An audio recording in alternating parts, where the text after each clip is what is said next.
Hey there, my empty nest friends. Have your kids moved further from home than the 30-mile radius you envisioned while they were growing up? You know, that scenario where everyone lives in the same town, you see each other all the time, and Sunday dinners happen every week. It's an absolute dream, but more like pure fantasy, as for many of us, that's not our reality as our kids spread their wings and fly. In studio today, I have Joanne McHugh, the creative mind behind the popular newsletter, Things Your Mom Should Have Told You. It's dedicated to helping both parents and young adults find their way through life's challenges with honesty, humor, and practical wisdom. Whether sharing stories about parenting across miles and time zones, helping young adults prepare for the real world, or navigating her own evolving identity in the emptiness phase, Joanne offers a fresh perspective few others do, and we're going to get into it right now. Joanne, welcome to This Emptiness Life. Thanks for inviting me. I'm so glad that you're here. Hey, we were talking a little bit before. You're not kidding when you say you have kids all over. Like the furthest is in London, but you have one in New York and down in Orlando as well. Right. How have you navigated all that? Yeah, I mean, it hasn't been easy. I feel like I started out my oldest is about to turn 28, and she lulled me into a false sense of security because she picked a university that was only 20 miles from home. And then my second daughter rolled in 2 years later and also picked the same school, so things were going really well for me. And then when my oldest daughter graduated, she had the nerve to accept or decide that she was going to pursue her dream and move to Manhattan after graduation. And this was something that I didn't see coming, or I would say at least I kind of like hoped against hope that she would be drawn. We've always lived in the Philadelphia area, in the suburbs outside of Philly. And I had hoped and dreamed that my kids would want to live somewhere within a 30-mile radius of the family homestead. Um, so when the oldest shared the news that that was what she wanted to pursue after graduation, I wouldn't say I was devastated. I felt a little disheartened, I'd say. And it was right when the pandemic first hit. So it was 2020. And if anything, a lot of you'd hear in the news like all these stories of like grown kids moving home with their parents, and it sounded perfectly lovely. So to have an offspring that kind of wanted to do the opposite and move far away, and I knew that she had her ducks in a row and she was organized and motivated enough that she'd be able to pull it off. So I knew it was just something that I was going to have to come to terms with. Well, yeah, and she moved away from home in the pandemic. In the pandemic, yep, up to and also just to the biggest city in the country too. So she had wanted a taste of the urban life, and she kind of like picked the most urban of cities, the largest city and everything. Yeah, So moved to New York during the pandemic. Welcome to New York. Stay yeah, in your apartment. yeah. So Interesting. Now, what do you, for the people who are listening who are like, well, my kid, I live in California. My kid went to New York. Philly to New York's not that far. What would you mhm. say to somebody who's comparing the distance? Well, I think we at some point probably most parents are going to have to grapple this in one way or another. And I would say whether the city is 100 miles from you or 3,000 miles from you, like it's a distance. It's not like they're close enough that they could easily come over for dinner on a random Sunday. So I think just a level set. We all like deal with this in different at different levels. True, true. I was just curious because I'm sure people will be comparing and contrasting. Oh, that's not too bad. Or, oh, I live Oh, in California and my kid went to London. So right. top that, You're Philly to right. You're London right. Yeah. sort of thing. With the newsletter, things your hmm mom should have told you. Did that happen like after the kids left? Were you writing that when they were still in high school? Where did that come into play? I think that was like an idea that started to germinate when they were in college because as my daughters grew up and they started to experience a life that was like separate from the family, that they're doing their own thing or whatever. We all probably remember pretty well our own young adult years. And I would say the most consistent experience I had across college and into my 20s was so many of the things that unfolded didn't unfold like I expected them to. And it wasn't like wasn't experiencing any major drama or trauma or anything like that, but just so many of the ordinary, just regular, ordinary types of challenges or obstacles you encounter in your 20s, just I didn't expect them, or they threw me a little bit. And I think what it is, I think we tend to once our kids graduate, we just say, "Hey, we've prepared you. Good luck. Best of luck to you," and just figure that they're going to be able to handle it. And I don't feel like there's much of an instruction manual that's out there. So it's kind of like, good luck, you'll figure it out. So, Yeah, which is what we got from our parents, which is right. good luck, you'll figure it out, and here's a quarter to call home if you Yeah. need it.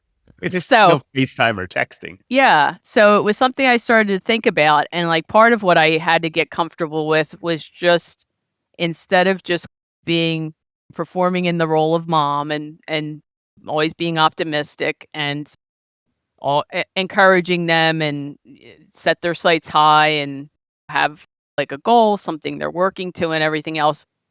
It was always very upbeat.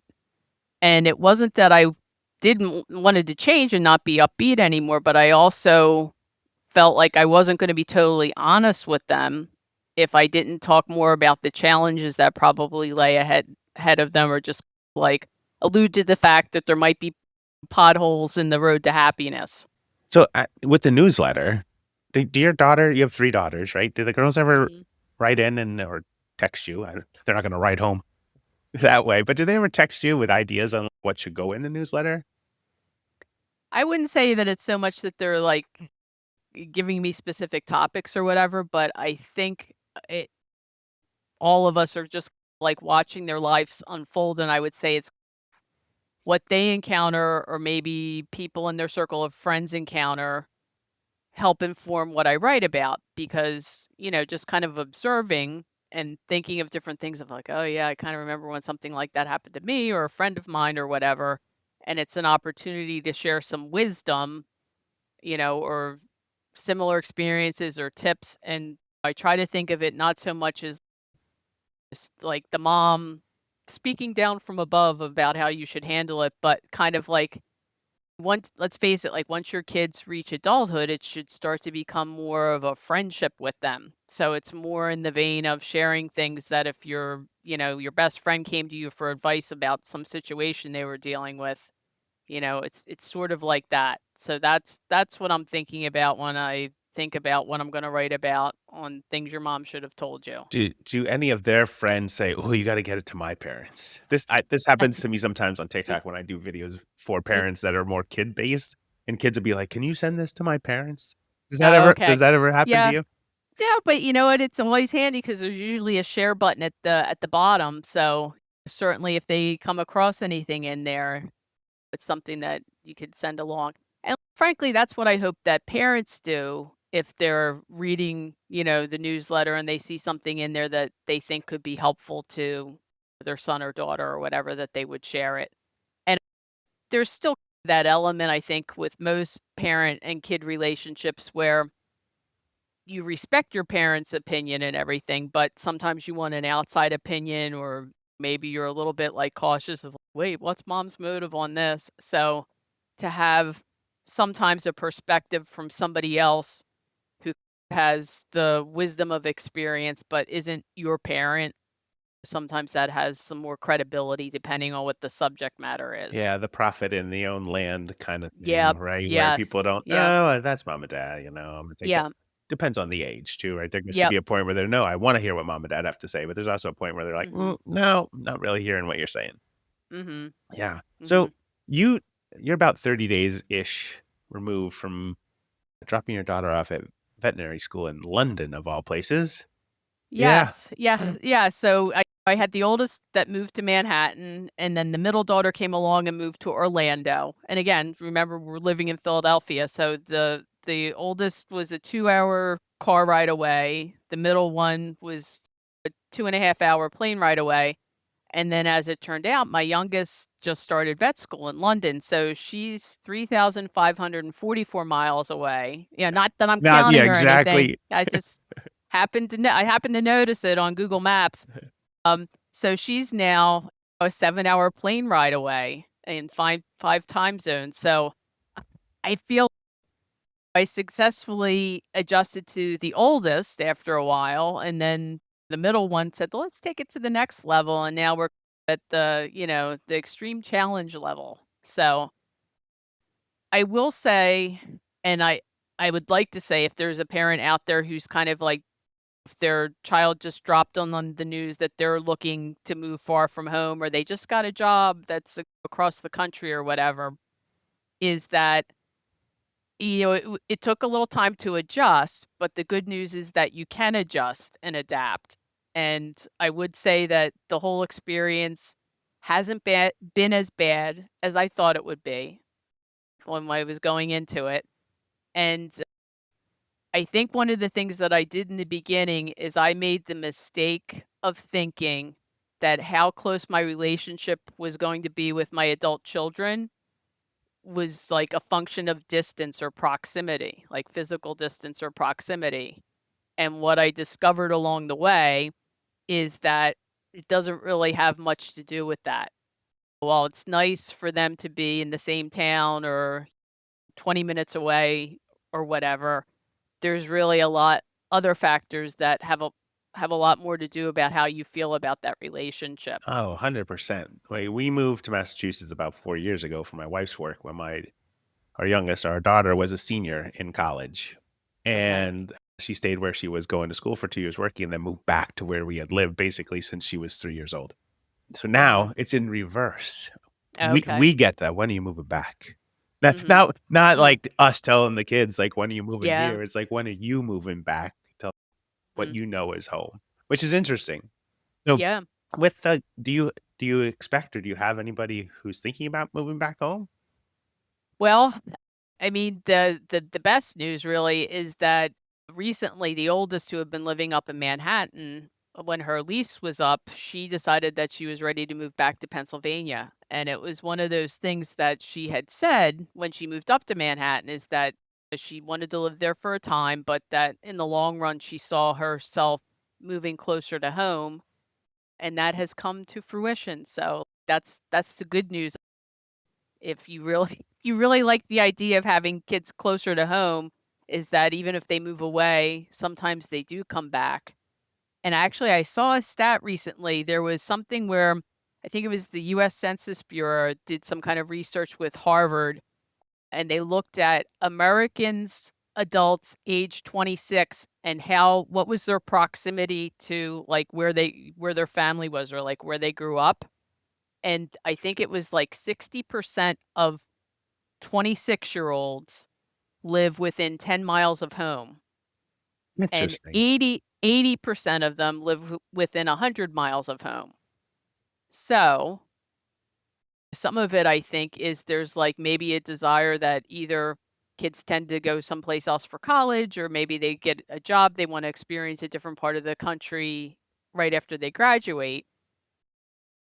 Maybe your odds aren't so bad that they will, you'll be physically closer at some point again too. Interesting, we're cheating that stat because our daughter Mhm. is technically back where she grew up, and then our son moved with us, and he lives in Boston, so he's technically within 20 miles.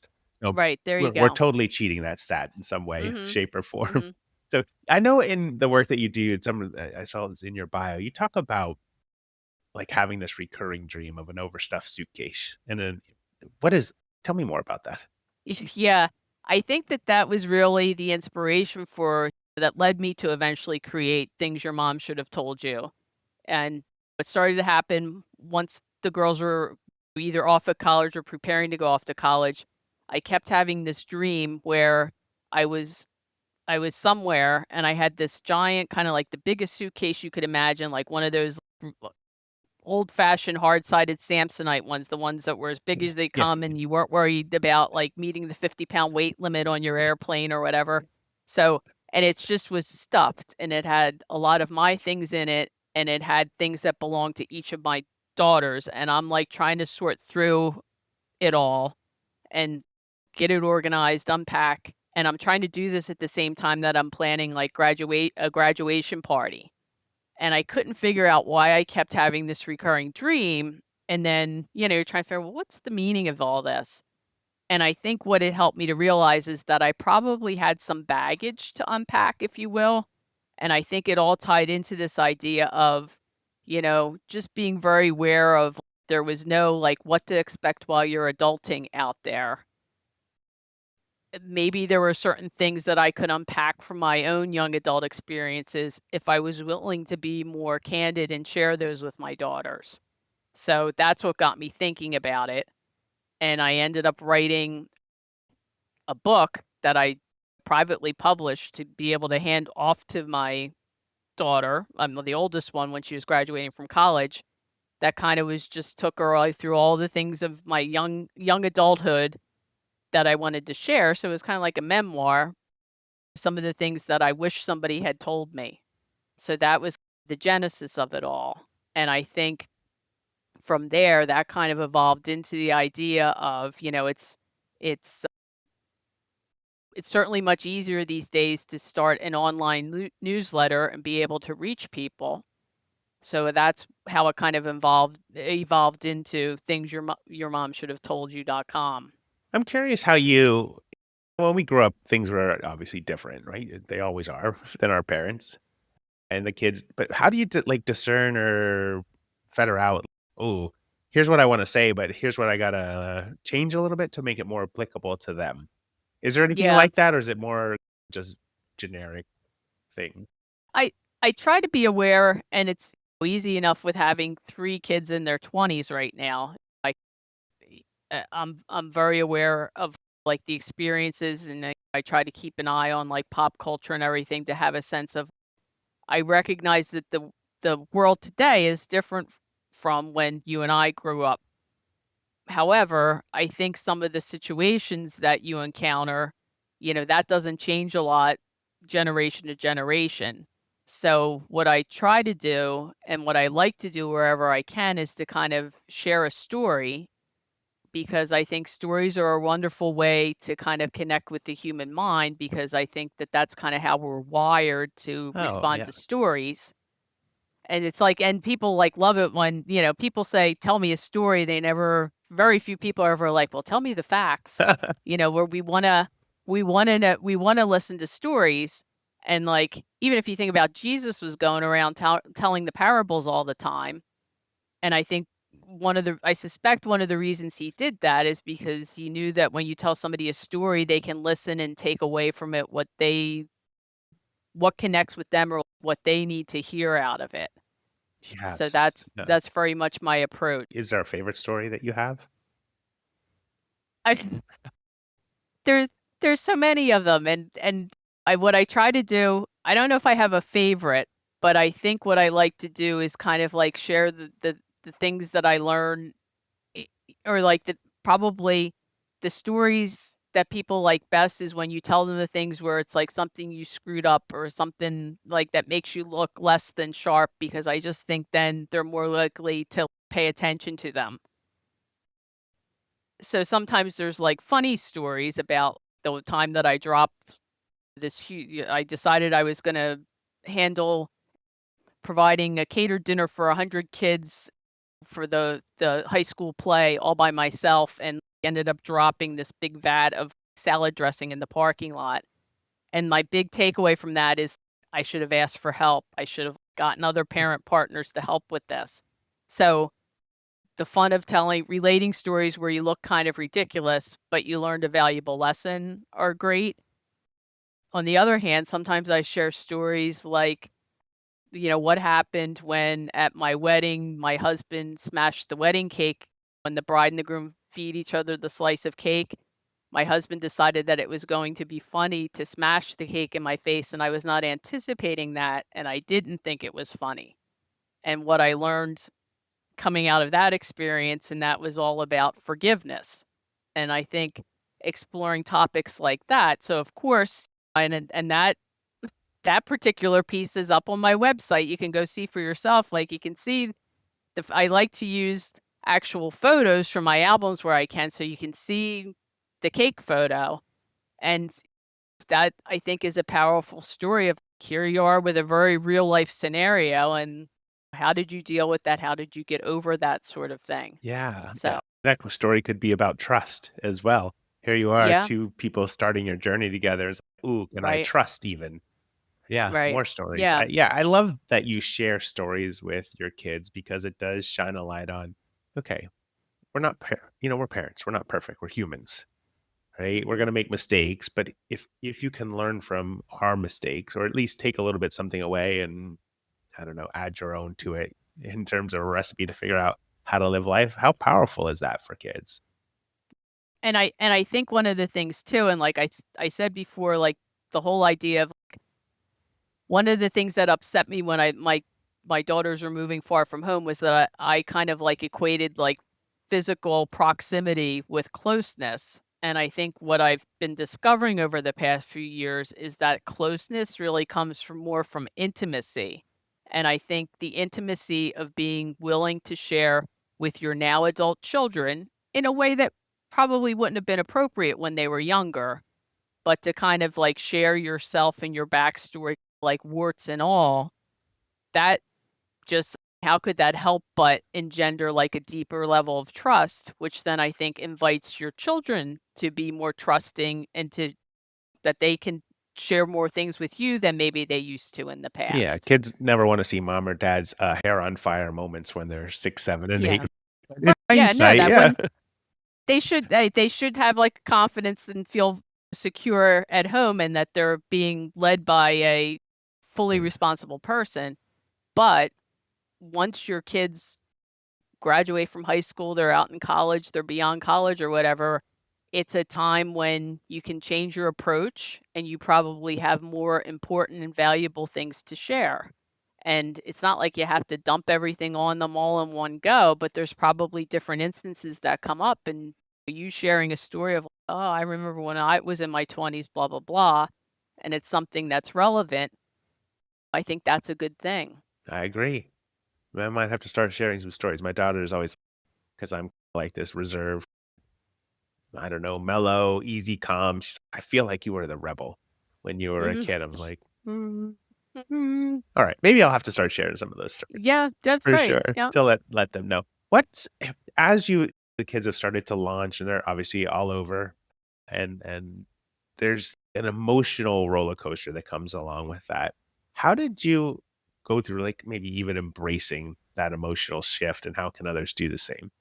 Hmm. Well, I think one of the things and honestly, I think if you've spent like 20 or 25 years like fully vested in like bringing up kids, so much of your energy's gone into that. And that's what you're used to. You're used to putting other things aside. You've probably put like hobbies aside or whatever. Like most of your energies are focused on getting through the week, helping them develop how they're supposed to develop, tending to your career stuff, your larger family, whatever. Like, you didn't really have time for other interests, and I think you kinda get in the groove of doing that, and when the kids go away, you're at a loss because you're out of a job, like, one of your primary jobs has been to be mom or dad, and you were very vested in that, and now it's like you've been given your pink slip. But I think if you can regroup and start to think about, "Oh, I have more time on my hands. What could I do with this time?" For me, I've channeled some of my time into writing, which is it was like an interest of mine or a talent of mine that I kind of like took and put up on a shelf for years, like decades, and it's a chance to be able to go back and do that. And, to think about what could I do on a Saturday or Sunday just for the sheer enjoyment of it simply because I want to and not because I have to or it's something I kind of enjoy, but I have to get it done anyway. So I think once you kind of like are like, oh, okay, this is a new opportunity. One of the things I realized is that I really enjoyed that time when my husband and I were first married before we had kids. Remember the acronym DINKS, Yep. the double income, No no kids. kids? Yep. Life as a dink was really, really good. In fact, it was so good that I postponed our time for starting a family twice, just to kind of, like, have more time on my dink pleasure cruise. So, it was a real leap to finally become a parent. So, in a way, now I have this time. Yes, I'm older, but, my husband and I, it's like your dinks again. So what do we wanna do? Like, how would we like to spend our time? What would we like to do on a weekend? And we don't have to think, does anybody need to be driven anywhere, or we've gotta be at somebody's game or other things like that. So, Yeah, I'm laughing to myself because you said, "Oh, the Dink pleasure cruise," and then, you have kids, and then the cruise ship is literally on fire all the time, right. Uh-huh, right? right, yeah, no, it's docked for a number, and it's good, and I wouldn't trade that for anything. So I think that's what I feel is that, like, part of the thing with the adjustment to, like, having the empty nest, it just takes you a little bit of time to realize that, alright, like, you have more opportunities again, like, what do you wanna do? Like, how could I spend my time well? So it's like you just gotta get used to reframing it. Yeah, yeah, spending my time well, and I'm gonna dovetail that in, like, spending the time well could also be starting to do honest storytelling with your kids, right? You said that's what you believe in, like, Mhm. almost like radical honesty about how life works to a Yeah. certain degree, but for the parent who's, I don't know if I could do that." What would you say to somebody? Well, I would say if you feel uncomfortable about it, I'd say start small. I wouldn't go with your biggest thing that's gonna, like, really knock their socks off or whatever. I think some of it's almost, like, relational, right? Can you just share something even small from your twenty-something life that would communicate to your son or daughter, like, "Oh, like, dad does get it," or "Mom understands what this was like and, like, why this was hard," or whatever. So just doesn't have to be anything big, just start small, give it a try. And I think it may feel a little bit odd at first, but then I think you can gradually get more comfortable. The other thing I would say that's been very interesting to me is I love a good throwback photo. And one of the things that I started to do as I started to work on things is I started to post on Instagram. And I didn't really feel comfortable sharing photos of me of like, "Oh, here I am, like, heading to the supermarket," or whatever. So I kind of went through my album and was pulling out throwback of, like, my life back in my 20s. And I think you'd be surprised if you try that tactic, like, even if, like, you're sorting through your old photo albums and telling your kids the stories associated with those stories, just because that's what's interesting, then it's not just, like, some old photo in an album that maybe they'll look at after you're gone. It's much it's much richer for them if you share more of what your experiences were like during that time, so sometimes a little show and tell could help too.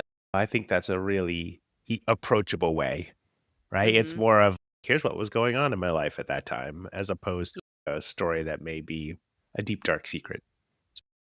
Yeah, just talk about ordinary life and just frankly looking through the photos of you in your 20s will help remind your child even of your parents weren't always born at the age they are. They went through this too, and again, I just think it helps with the relatability. True, true, true. You said earlier that you did a private publishing of the book for your daughter. Was it Mhm. that just a one-off, or is it a book that is that available to people? Yeah, it was just something that I privately published because I wanted to get it out, and I was determined to get it out before graduation or whatever. So, it's something that I've thought about, but I think what I've determined right now is that these different things that I really wanted to tell somebody or that I think that we should be somebody if it's not your mom, somebody should be telling you these things. The easiest way to get that across right now is take advantage of the internet and online. So that's like a routine place to share. Yeah. Do you ever see things your mom should have told you becoming a book?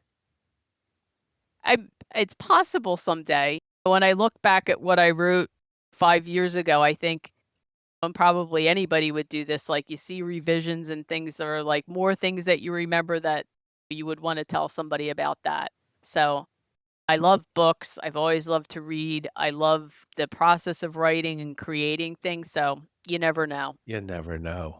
We'll be Mhm, sitting here waiting for it to come out because mhm. you're so passionate about it, the topic of something that people need to know. You talked a little bit before, I think we even started hit record that, that you don't find it. The stories of, hey, here's a little bit of piece of wisdom, not necessarily even Yeah. advice.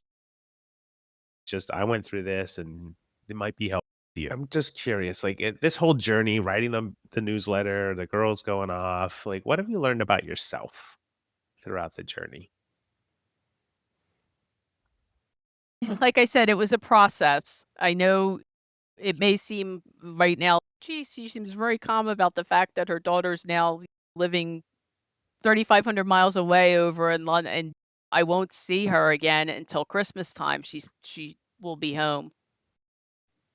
Is that I guess the thing about life, like, as I look back and reflect on the different experiences, there's all your life is always gonna feature some kind of, like, greatest challenge in some form or another, and it's a matter of, like, figuring it out. You usually don't figure it out right away. You don't come up with a solution, right? You try something, it works or it doesn't work, or you've got to modify or whatever, but, like, I think I used to think of it like those obstacles or those struggles were like a bug or something, like a problem that I had to figure out how that this was, like, out of the ordinary, and I think what I've come to realize is that that's a feature of life, it's not a bug, like, it's supposed to be in there, and just, like, if you think about the characters in any kind of, like, drama that you're streaming, they're always grappling with something, they're trying to work something out. So, I think what I've come to realize is that we're always gonna find ourselves in different situations that we're not comfortable with. You usually will figure a way out of it, through it, whatever, how to adapt to it, and that's just how life rolls. Yeah, yeah, so true. What's before I let you go, Joe, like what's your biggest motivator in life right now? I think that I would like to make a habit of recognizing that something's always going right, because I think that Mm, we as humans are wired to focus on something's always going wrong. And back in the caveman days, like, your survival depended on it. You had to, like, recognize the threat, solve the problem, like it was like a life or death scenario. And I think since we're wired that way, we're geared to look for the problems in life and, like, how to solve them or fix them or neutralize the threat or whatever. But I think if you go through life too focused on that, you do miss whatever problems you have in a week. There's a lot of stuff that goes right, and I'd like to be somebody who recognizes that and is, like, grateful for the things that are going right instead of having the negative stuff front and center. yeah, that's a fantastic motivator for anybody in life. So I thank you for Yeah. sharing that. Joanne, this has been a fabulous conversation. I appreciate you shining a little bit of light on the things your mom should have told you and how we deal with kids when they are grown and flown and going off in all different directions. Folks, check it out. Joanne's newsletter, Things Your Mom Should Have Told You. We'll put it in the show notes. You could Google it right now if you wanted to. It'll pop up, Joanne Mhm. McHugh. And it's been an absolute pleasure chatting with you today. Yeah, it was delightful chatting with you. Thanks for having me.